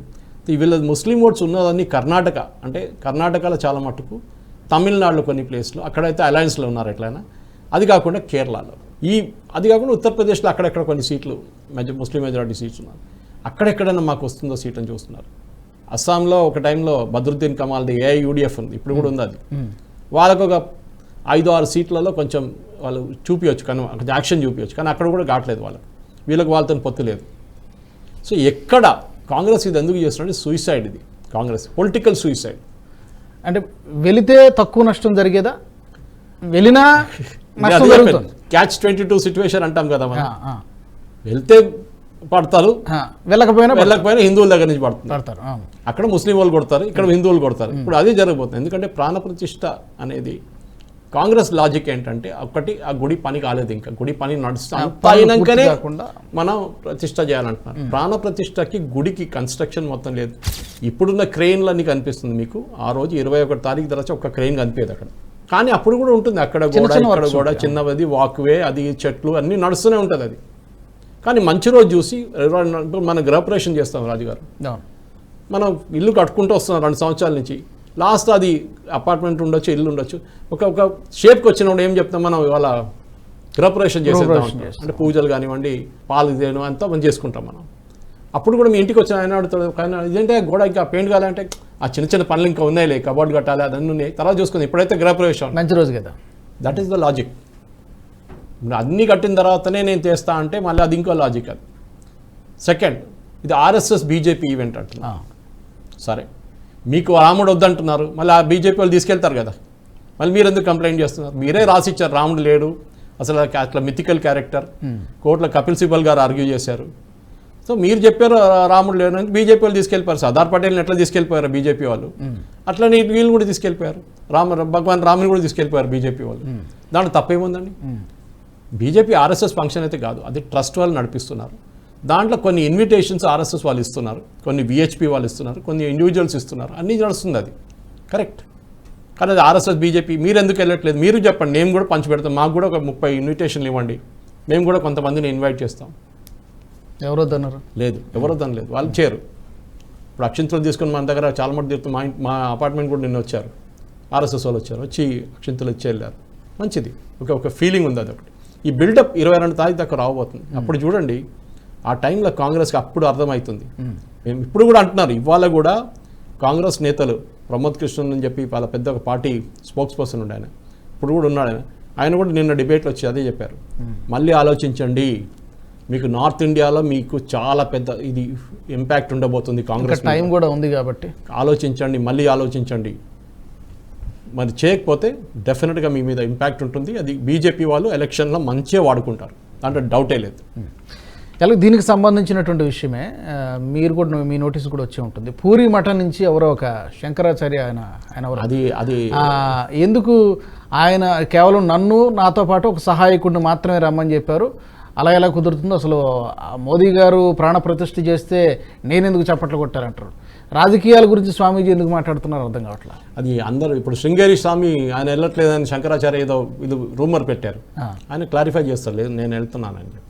మీరు మొత్తం పల్టన్ తీసుకెళ్ళారు కదా ఆ రోజు, చాలా లిమిటెడ్ స్పేస్ ఉంది అక్కడ, ఎంతో మందిని ఇన్వైట్ చేస్తున్నారు. కొంతమంది ఇప్పుడు నన్ను మొన్న ఒకరు వచ్చి అడిగారు, సురేష్ గారు మిమ్మల్ని ఒక ఇన్విటేషన్ ఉంది మీరు వస్తారా అంటే, నేను చెప్పాను రాలేను బాబు, రావాలని చాలా కోరిక ఉంది. ఒకటైతే ఫ్లైట్ ఛార్జ్లు 26,000 30,000 చూపిస్తుంది వెళ్ళి రావడం, అది కూడా డైరెక్ట్ ఫ్లైట్ కూడా కాకుండా లక్నో నుంచి వెళ్ళడానికి కూడా, మళ్ళీ అక్కడ ఉండడానికి ప్రొవిజన్ ఉండదు. ఇప్పుడు అందరు వీవీఐపీలు వస్తున్నారు, అంత మొత్తం సెక్యూరిటీ ఉంటుంది.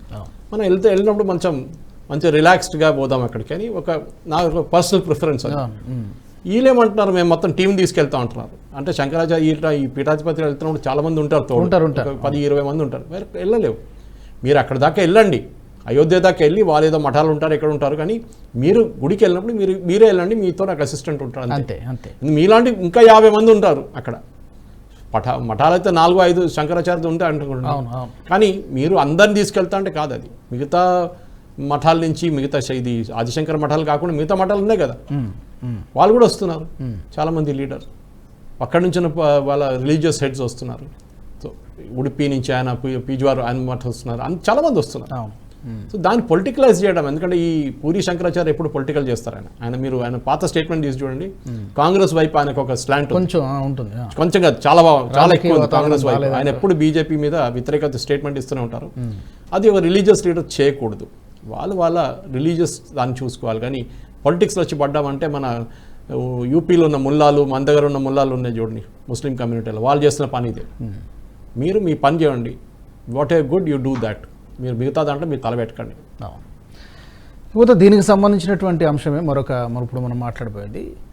ఇక్కడేమో వీళ్ళ స్టాండ్ చాలా క్లియర్గా ప్రకటించారు.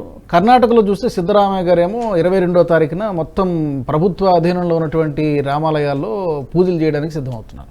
ఎందుకని సిద్ధరామయ్య గారు ఈ నిర్ణయం తీసుకునే? ఒకవైపు ఏమో వాళ్ళ అధిష్టానం మేము వెళ్ళమని చెప్పి కుండబద్దలు కొట్టి చెప్పారు, ఇక్కడ ఎందుకు కర్ణాటక ఈయన పూజలు చేస్తూ ఉన్నాడు?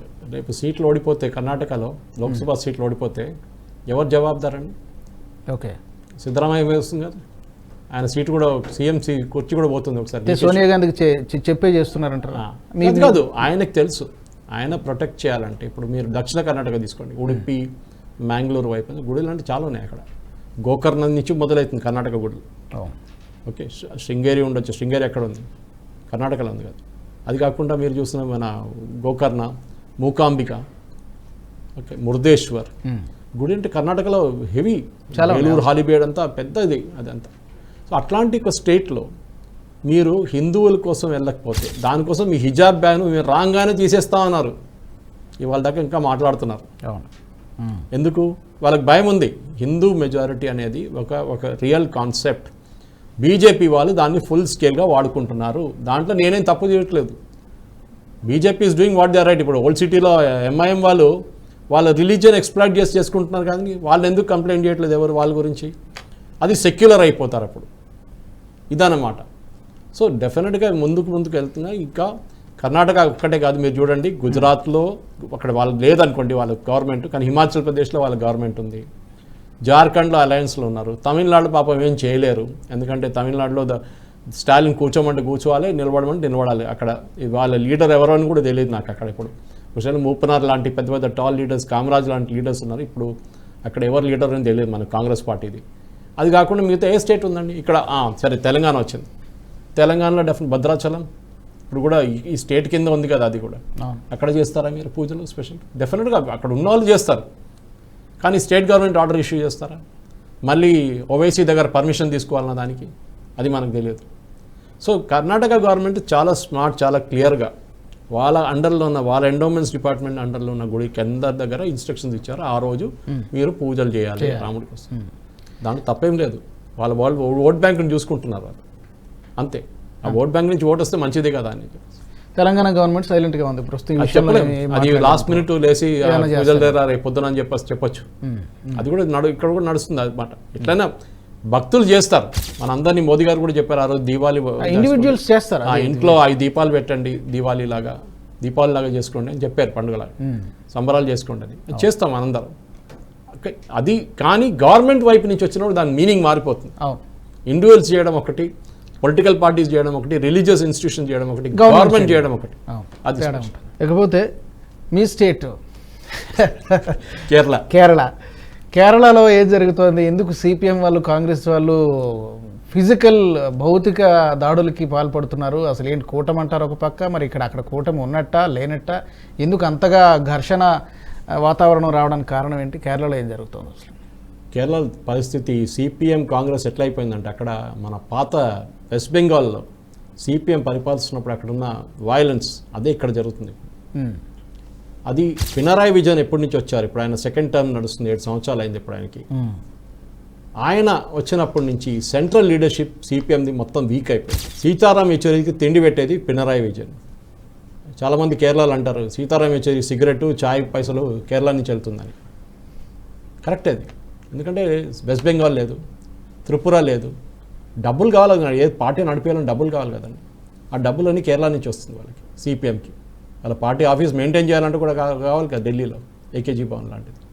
సో అట్లాంటి పరిస్థితుల్లో అక్కడ ఒక డైరెక్ట్ ఫైట్. వీళ్ళు అలయన్స్ అంటారు. వీళ్ళు ఇక్కడ స్టేజ్ మీద కూర్చొని సీతారాం యెచూరి, రాహుల్ గాంధీ మాట్లాడుకుంటే ఈ ఫోటోలు తీసి షేక్ హ్యాండ్ చేసి అన్నీ చేస్తారు. కానీ అక్కడ కేరళలో ఒక యాత్ర ఉండే, పినరాయి విజయన్ గారిది. ఒక పాదయాత్ర కాకుండా బస్సు యాత్ర. 1,50,00,000 పెట్టి బస్సు కొన్నాడు, ఒకటి కొత్తది డిజైన్ చేయించాడు స్పెషల్గా, టాయిలెట్లు అది ఇది అన్నీ. ఆ బస్సు యాత్ర కాసర్గోడ్ నుంచి ట్రివాండ్రం వచ్చి మొన్న ఒక వారం ముందు ఫినిష్ అయింది. కానీ ఆ యాత్రకు ఎక్కడ వస్తున్నాం కానీ వీళ్ళు కేరళలో బ్లాక్ ఫ్లాగ్ చూపించడం అంటే చాలా పెద్ద ప్రొటెస్ట్. అక్కడ మన దగ్గర ఎక్కువ జరగదు అదంతా, కానీ అక్కడ జరుగుతుంది. సో డెఫినెట్గా ఈ జరిగే పరిస్థితుల్లో అక్కడ ఉన్న దాని ప్రకారం వైలెన్స్ అనేది నార్మల్. సో వీళ్ళేం చేశారంటే ఈ గొడవ వీళ్ళు కొట్టుకుంటున్న దాంట్లో ఈ వైలెన్స్లో ఒక ప్లేస్లో సీఎం సెక్యూరిటీ వాళ్ళు బస్సు నుంచి దిగి పక్కనున్న కాంగ్రెస్ వర్కర్స్ని విపరీతంగా కొట్టారు. అంటే వాళ్ళు పక్కన జరిపేశారు, బస్సు నడుస్తూనే బస్సు పోతూనే ఉంది. వీళ్ళు జెండా చూపించారు, బ్లాక్ ఫ్లాగ్ చూపించారు, వాళ్ళని పక్కన తీసుకున్నారు. అది కాకుండా డివైఎఫ్ఐ వాళ్ళ యూత్ వింగ్ వాళ్ళు వచ్చి మన ఈ ఫ్లవర్ పాట్స్ ఉంది చూడండి, అది తీసుకొని తలమే కొట్టారు. కాంగ్రెస్ వాళ్ళు తలమే కొట్టారు.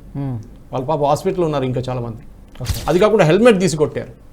ప్రతి చోట కాసర్గోడ్ నుంచి ట్రివాండ్రం వచ్చేదాకా ఆల్మోస్ట్ 100 ఇన్సిడెంట్లు జరిగినాయి. ఓకే. అది కాకుండా మొన్న కూడా కాంగ్రెస్ని ఒక లీడర్ని, యూత్ కాంగ్రెస్ ప్రెసిడెంట్ కేరళ రాహుల్ మౌంటైన్, ఆయన్ని పొద్దున ఇంటి వచ్చి 5 గంటలకు బెడ్ నుంచి గుంజుకొని తీసుకెళ్ళిపోయారు. అంటే వీళ్ళు ఢిల్లీలో ఒక డ్రామా, కేరళలో ఇంకో డ్రామా. ఎందుకంటే కేరళలో బీజేపీకి ఎక్కువ ప్రాస్పెక్ట్స్ లేదు, 3వ పార్టీ అది, 4వ పార్టీ అని కూడా చెప్పుకోవచ్చు. అక్కడ ఉన్న 2 ఫ్రంట్స్ యూడిఎఫ్, ఎల్డిఎఫ్. యూడిఎఫ్ అంటే కాంగ్రెస్ ఫ్రంట్, ఎల్డిఎఫ్ అంటే సిపిఎం ఫ్రంట్. దాంట్లో సిపిఐ చిన్న పార్టీలు చాలా ఉన్నాయి.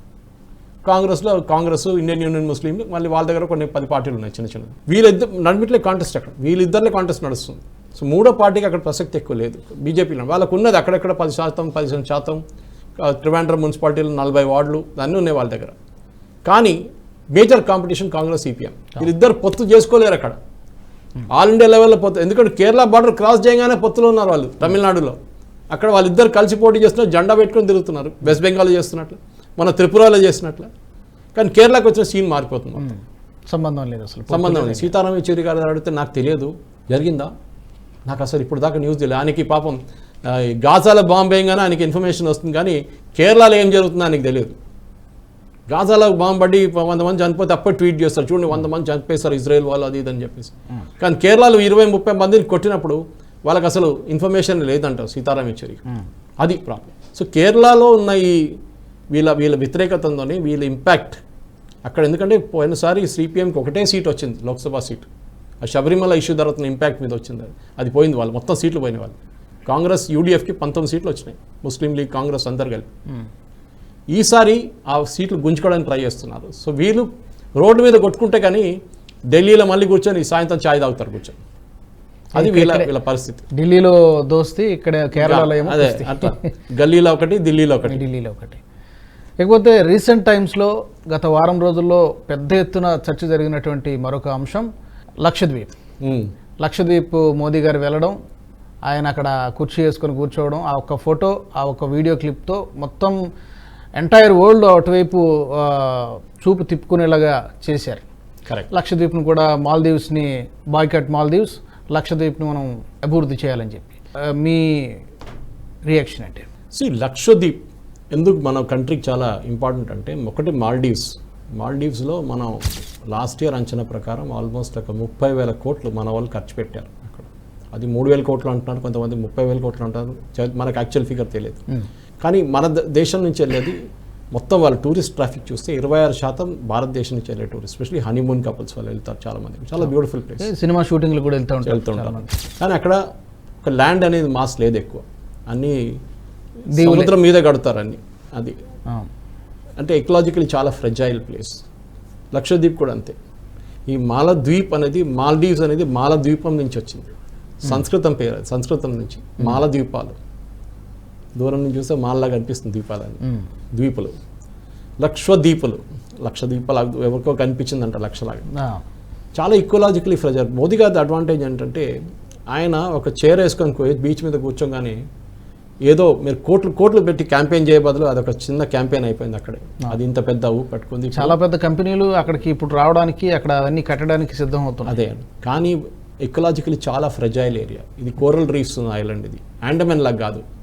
లక్షద్వీప్ చాలా సెన్సిటివ్. దాంట్లో కవరటి మెయిన్ ఐలాండ్ ఒకటి ఉంది, అది కాకుండా మినికాయ్ ఒకటి ఉంది. అక్కడ ఇండియన్ ఎయిర్ ఫోర్స్ ఇప్పుడు బేస్ కట్టబోతున్నట్టు. ఇన్ఫ్యాక్ట్ మినికాయ్ ఐలాండ్లో మాట్లాడుతున్న లాంగ్వేజ్ అదే లాంగ్వేజ్ మాల్డీవ్స్లో మాట్లాడతారు. చాలా దగ్గర అది, అంటే వాళ్ళ సేమ్ లైనేజ్ వాళ్ళది. కానీ మాల్డీవ్స్లో ఏం జరిగింది మన అందరికి తెలుసు. చైనా వైపు వాళ్ళ చైనా ఫండింగ్ చేస్తున్నారు, చైనా సపోర్టెడ్ పార్టీ ఎలక్షన్ కలిసారు. దీనికన్నా ముందు ఉన్న పార్టీ ఇండియన్ సపోర్ట్తో ఉండి అక్కడున్న భారతీయ సైనికులు, అంటే బేసిక్లీ వాళ్ళకు వరదలు వస్తే కానివ్వండి, మెడికల్ హెల్ప్ కార్డ్స్, ఒక డార్నియర్ ఎయిర్క్రాఫ్ట్, 2-3 హెలికాప్టర్లు, ఒక 20-30 మంది భారతీయ సైనికులను పెట్టారు, మోస్ట్లీ మెడికల్ డాక్టర్స్ అందరు. వాళ్ళని అక్కడి నుంచి తీసేయమంటున్నారు. కానీ ఈ బ్యాక్లాష్ వాళ్ళు ఇప్పుడు ఇట్లా వస్తుంది అనుకోలేదు వాళ్ళు. సో ఆ ఇంపాక్ట్ అంటే అది సెలబ్రిటీస్ ఉండొచ్చు, మిగతా వాళ్ళు ఉండొచ్చు. సడన్గా మాల్డీవ్స్ టూరిజం వాళ్ళు కూడా ఇప్పుడు భారతదేశంతో మాట్లాడాలి, మాకు మా ప్రెసిడెంట్ గారు మీ దేశానికి వస్తారంట, ఒకసారి డేట్ ఇవ్వండి అంటారు. కానీ దానికి మనం రియాక్ట్ కాకూడదు, ఎందుకంటే చాలా చిన్న దేశం అది. చైనాకి ఏం కావాలంటే ఒకలాగా అన్ని ప్లేసెస్లో ఒక్కొక్క పోస్ట్ కావాలి, ఒక్కొక్క వాళ్ళ షిప్పులు తీసుకొచ్చి ఆపడానికి, లేకుంటే వాళ్ళ ఇన్ఫ్లుయెన్స్ యూజ్ చేయడానికి. శ్రీలంకలో ఉండొచ్చు, హంబంబోట పోర్ట్ ఉండొచ్చు, ఇక్కడైతే ఉంది. మారిషస్లో ట్రై చేస్తున్నారు, ఆఫ్రికాలో చాలా నేషన్స్ వాళ్ళు కొనుక్కున్నారు. కరాచీ పోర్టు కొనుక్కుంటున్నారు ఇప్పుడు. కొనుక్కోవడం కాదు, పాకిస్తాన్ ఇచ్చేస్తున్నారు, ఎందుకంటే వాళ్ళు లోన్ కట్టలేకపోతున్నారు. సో వీళ్ళు లోన్ ఇస్తారు, ఆ లోన్ కట్టినప్పుడు మొత్తం గుంజుకుంటారు. నేపాల్కి ప్లేన్లు ఇచ్చారు, 3 ప్లేన్లు ఇచ్చారు, ఆ ప్లేన్ ఏం పని చేయట్లేదు ఇప్పుడు. ఏమంటారు మాకు తెలియదు, మీరు డబ్బులు ఇవ్వాల్సిందే, డబ్బులు ఇవ్వకపోతే మీ ఎయిర్పోర్ట్ మాకు ఇచ్చేసేయండి. ఆలోచించండి. Debt trap. ఇది మన ఈ యాప్ బేస్డ్ వాళ్ళు ఉంటారు కదా, లోన్లు ఇస్తారు చూడండి, పర్సనల్ లోన్, అట్లా లాస్ట్ ఆవిడ ఊరేసుకుంటాడు అంతే. ఇది వీళ్ళ సంగతి కూడా అన్నమాట. సో ఈ డెసిషన్ ఎందుకు ఇప్పుడు మనం చెప్పినట్లు ఈ లక్షద్వీప్ అనేది చాలా కేర్ఫుల్ ఉండాలి. ఎందుకంటే మనం ఇప్పుడు కూడా మనం అక్కడ వెళ్ళాలంటే మనం పర్మిట్ తీసుకోవాలి. నార్త్ ఈస్ట్లో ఉంది మనకు అది సేమ్ థింగ్. కొన్ని చోట్ల వెళ్ళాలంటే మనం పర్మిట్ తీసుకోవాలి. మీరు ఎప్పుడు వెళ్తారు, మీరు ఎప్పుడు వస్తారు, మొత్తం డీటెయిల్స్ అంటే ఫిలప్ చేయాల్సి వస్తుంది. సో మెల్లమెల్లగా ఏదో మనం ఇప్పుడు షిమ్లాలో చూసినట్లు కానీ మనాలిలో చూసినట్లు కానీ, ఎందుకంటే మనం పేపర్ కప్పులు, మన క్యాన్లు, తిన ఫుడ్ అంతా పడేసి అట్లాంటి ప్లేస్ కాదు Lakshadweep. You have to protect it very very careful. దానికో వారానికి 3 ఫ్లైట్లు ఉన్నాయి అగాతి ఎయిర్పోర్ట్కి. అది కూడా చాలా చిన్న ఎయిర్పోర్ట్, లోడ్ హ్యాండిల్ చేయలేదు, పెద్ద పెద్ద బోయింగ్లు అక్కడ ల్యాండ్ చేయలేదు, చిన్న ఎయిర్క్రాఫ్ట్ ల్యాండ్ చేస్తుంది అనమాట, డార్నియర్ లాంటిది. సో మనం డెవలప్ చేయాల్సిన మన దేశంలో చాలా ఉన్నాయి. ఒకవైపు అండమాన్స్, లక్షద్వీప్, నార్త్ ఈస్ట్, ఎంత బ్యూటిఫుల్ అయిన ప్లేస్ నార్త్ ఈస్ట్, అన్నీ ఉన్నాయి ఇక్కడ. కానీ మనం మోదీ గారు అదే చెప్పారు, మీరు డెస్టినేషన్ వెడ్డింగ్ అని చెప్పి బయటికి వెళ్తారు, ఎందుకు వెళ్తున్నారు, మన దేశంలో ఖర్చు పెట్టండి. ఇక్కడ టెంట్ హౌస్ ఓడి నుంచి, ట్రాన్స్పోర్ట్ ఓడి నుంచి, ఫుడ్ పెట్టేటప్పుడు అందరికీ డబ్బులు వస్తుంది దాంట్లో. మీరు బయట వెళ్ళి ఖర్చు చేస్తే మన దేశానికి దాంట్లో ఏమొస్తుందండి. సో ఇదొక, మీరు సింగపూర్ వెళ్ళాలనో, మీరు దుబాయ్ వెళ్ళాలనో, లేకుంటే మీరు థాయిలాండ్ వెళ్ళాలనో అని ఎవరు వద్దట్లేరు, కానీ మన దేశాన్ని చూస్తారు మీరు. Have you seen our country? Vajpayee గారు చాలా సంవత్సరాల ముందు కుమరకం అని కేరళలో ఒక ప్లేస్ ఉంది, మా వైఫ్ అక్కడి నుంచే, కుమరకం నుంచి, ఆమె వాళ్ళ 4 ఫాదర్స్ అక్కడి నుంచి. ఒక టైంలో చిన్న ఒక రిసార్ట్ ఏరియా లాగా ఉంటే అంతే, అంటే బ్యాక్ వాటర్స్ చాలా బ్యూటిఫుల్, పాదిరామనాలు అంటారు, చిన్న చిన్న బోట్లు ఉండే, హౌస్ బోట్లు అని. వాజ్పేయి గారు అక్కడ వెళ్ళి ఒక 4 రోజులు ఉన్నారు. ఆయన కవిత రాస్తారు అక్కడ కూర్చొని, కవిత చాలా బాగా రాస్తారు వాజ్పేయి గారు. ఆ కవిత రిలీజ్ అయింది, మ్యూజింగ్స్ ఫ్రమ్ కుమరకం అని చెప్పేసి. దాని తర్వాత కుమరకం డెవలప్ లైక్ క్రేజీ. ఇప్పుడు చూడండి, ఇండియాలో ఉన్న అన్నిటికంటే ఎక్స్పెన్సివ్ రిసార్ట్స్ కుమరకంలో ఉంది, కేరళలో, కోటయం నుంచి చాలా దగ్గర. బ్యాక్ వాటర్ క్రూజ్, ఆలప్పుడ వైపు, ఇటువైపు బోట్స్, హౌస్ బోట్స్ అన్నీ నడుస్తాయి. మన పొలిటీషియన్స్ పెద్ద రెస్పాన్సిబిలిటీ అది. మన దేశం డెవలప్ చేయాలంటే వాళ్ళు వెళ్ళి ఒకసారి ఉంటే, అది మన కేదార్నాథ్లో చూసాం, కాశీ విశ్వనాథ్ ధామ్లో చూసాం, ఉజ్జయిన్ మహాకాల్లో చూసాం, ఇప్పుడు అఫ్కోర్స్ మనం చూడబోతున్న అన్నిటికంటే పెద్ద రామ్ జన్మభూమి, రామ్ మందిర్ది. So each place has to be developed. Tourism అనేది అన్నిటికంటే వరల్డ్ #1 ఇండస్ట్రీ టూరిజం. ఆ టూరిజం ఇండస్ట్రీని మన దేశంలో కూడా డెవలప్ చేసుకుంటే చాలా అన్నోన్ స్పాట్. అందరూ సిమ్లాకి, అందరూ మనాలికి, అందరు డల్హౌసీకి, అందరేమో గోవాకి వెళ్ళక్కర్లేదు, మిగతా చాలా చోట్ల ఉన్నాయి అట్లాంటి వెళ్ళడానికి. That is very important. మీరు అన్నట్టుగా డెవలప్ చేయడం అవసరమే, కానీ అట్ ద సేమ్ టైం పర్యావరణానికి ఎలాంటి స్పాయిల్ చేయకుండా, అది చాలా ఇంపార్టెంట్. ఎందుకంటే పర్యావరణం అనేది మనం ఎప్పుడు అనుకుంటే ఏముంది, కోరల్ రీఫ్ ఐలాండ్స్, లక్షద్వీప్ మొత్తం కోరల్ రీఫ్స్. ఇప్పుడు మీరు అందరు వెళ్ళి అక్కడ వెళ్ళి స్నార్కలింగ్ చేసుకోండి, మోదీ గారు మనం చేశారు స్నార్కలింగ్, స్క్యూబా డైవింగ్ చేస్తారు కొంతమంది. ఒక 1000 మంది వెళ్ళి చేస్తే అక్కడ ఉన్న ఫిష్ లైఫ్ అంతా పోతుంది మొత్తం కంప్లీట్గా. చాలా ఈకో సెన్సిటివ్ ఏరియా అది. అట్లాంటి లోకంలో చాలా చిన్న చిన్న ఐలాండ్స్ చాలా ఉన్నాయి. ఈ గ్లోబల్ వార్మింగ్తో కొన్ని ఐలాండ్స్ వెళ్ళిపోతున్నాయి. మాల్డీవ్స్లో కూడా కొన్ని ఐలాండ్స్ 4 ఫీటే ఉన్నాయి, అంటే సముద్రాన్ని నుంచి 4 ఫీట్ పైన ఉంది అంతే. అది ఎప్పుడు పోతుందో తెలియదు మనకి. లక్షద్వీప్ కూడా అంతే, కానీ కొన్ని ఐలాండ్స్ పెద్దగా ఉన్నాయి. కానీ భారతదేశంకి ఒకటి మిలిటరీ ప్రెజెన్స్. ఇప్పుడు అండమాన్లో మనం ట్రై సర్వీస్ కమాండ్ పెట్టాం, ఇక్కడ కూడా ఒక ఎయిర్పోర్ట్ పెడుతున్నాం మనం, ఇండియన్ ఎయిర్ ఫోర్స్ వాళ్ళది, సివిలియన్స్ కూడా యూజ్ చేసుకోవచ్చు. అంటే మన 2 ఎయిర్పోర్ట్ ఉంటుంది ఇప్పుడు, ఒకటి మినికాయ్ వైపు, ఒకటేమో అగాటి వైపు. 2 డిఫరెన్స్ చాలా ఉన్నాయి. అది మోర్ దెన్ 100 కిలోమీటర్స్ డిఫరెన్స్ ఉంటుంది అన్నిట్లో.